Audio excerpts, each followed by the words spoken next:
మీరు ఆ ఉద్దేశంలో ఉన్నారు కనుక అలా వినిపిస్తున్నాయి. నా ఆలోచనల్లో మీరనుకున్న అర్థం లేదు. నేను చాలా క్లియర్గా కన్ఫర్మ్గా ఉన్నాను.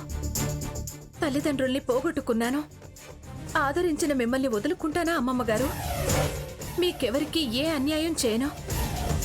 సాకేత్ విషయంగా మీరేం వరి అవ్వద్దు. ఏ విషయంలో అన్యాయం చేయనంటున్నావు? సాకేత్ విషయంలో అమ్మమ్మ గారికి ఏం వరి? నువ్విచ్చే హామీ ఏంటి? సీత, ఇదేం చేసిందో తెలుసా? అమ్మమ్మగారు, అది నా మనిషి. ఎవరైనా తన తర్వాతే. తన దగ్గర ఏది దాచాల్సిన అవసరం లేదు. ఏం జరిగింది అమ్మమ్మ గారు? మనం కోర్టులో ఉన్నప్పుడు ఇది కోర్టుకు వచ్చింది కదా. జడ్జి గారు బయటికి వెళ్ళమన్న తర్వాత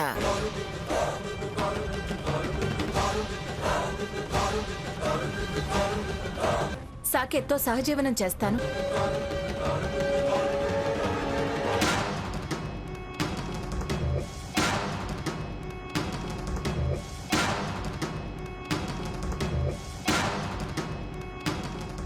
నేను చెప్పేది నిజం సీతక్క. అమ్మమ్మగారు నమ్మడం లేదు.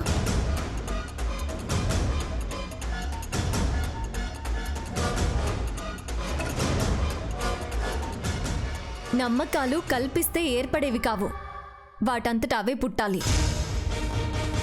అమ్మమ్మ గారు, మనమెందుకు ఉలికి పడ్డాం? ఎవరి మాట ఎంత నిజమో కాలమే నిర్ణయిస్తుంది. అయినా ఇప్పుడు తనెవరు? మీ మనవరాలు. తనని అనుమానిస్తూ మిమ్మల్ని మీరెందుకు తక్కువ చేసుకోవడం? మీ గౌరవం కాపాడుతూ మీ పేరుకు తగ్గట్టుగా నడుచుకుంటూ మీకు తలవంపులు రానివ్వనని చెప్తుంది కదా.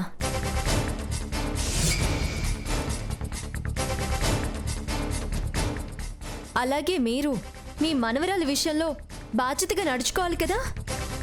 మీ బాధ్యతని మీరు నిర్వర్తించండి అమ్మమ్మగారు. ఏమిటి నువ్వు అనేది? ఏ వయసులో అచ్చుట ముచ్చుట ఆ వయసులో జరిపించాలి అంటారు కదా. తన డబ్బు తప్ప మరో లోకం తెలియకుండా పెరిగిన పిల్ల. మంచితనమే గాని మరొకటి ఎరగని అమాయకురాలు కాదని ఏదో అందని మీరే బాధపడిపోతే ఎలా అమ్మమ్మగారు? ఏదో అంటావేమిటి? అనకూడని మాట అందది. తెలిసి తెలియక అంది. లోకం తెలియని వయసు. అంతగా పట్టించుకుంటే ఎలా అమ్మమ్మగారు? అర్జెంటుగా మంచి సంబంధం చూసి పెళ్లి చేసేస్తే సరి. పెళ్లి చేస్తే ఈ అపార్థాలు అనవసరపు గొడవలు ఏవి ఉండవు. బాగా చెప్పావు సీత. సీత, చాలా తెలివితేటలు ప్రదర్శిస్తున్నావు. తప్పదు కదా. దత్తత తీసుకున్నాక అన్ని బాధ్యతలు మీరే తీసుకోవాలి కదా. ఆ విషయంలో పారిపోయేదాన్ని కాదు నేను. చూడు సీత, మంచి సంబంధం నువ్వే చూడు. సంబంధం తెంచుకుని వెళ్ళిపోయిన తన తల్లిదండ్రుల కళ్ళు తెరుచుకునేలాగా గొప్ప సంబంధం చూసి ఘనంగా పెళ్లి చేద్దాం. తప్పకుండా. హంస రేంజ్కి తగ్గ గొప్ప సంబంధం నేనే చూస్తాను అమ్మమ్మగారు. అమ్మ, అలాంటి వాళ్ళది నిజమైన ప్రేమ కాదు, అది వ్యామోహం. ఎగ్జాక్ట్లీ చిన్నత్త. నిజంగా ప్రేమించుకున్న వాళ్ళు అలా చేయరు.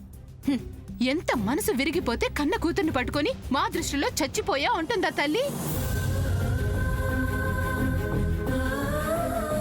అది సరే అమ్మా. తన కూతురుతో తన మాట అనేటప్పుడు ఆమె మాటల్లో వ్యథ, కళ్ళల్లో బాధ గమనించావమ్మా? పెద్దబాబుకు బర్త్డే విషెస్ చెప్పు కూడా వెళ్ళాం కదా. ఊరికే ఎలా కాలిపోతుంది? మంట పెడితేనో పడితేనో తగలబడుతుంది.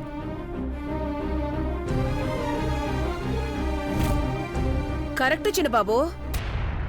నీకొచ్చినట్టే నాకు డౌట్ వచ్చింది. పార్వతే షర్టును తగలబెట్టిందనుకుంటా.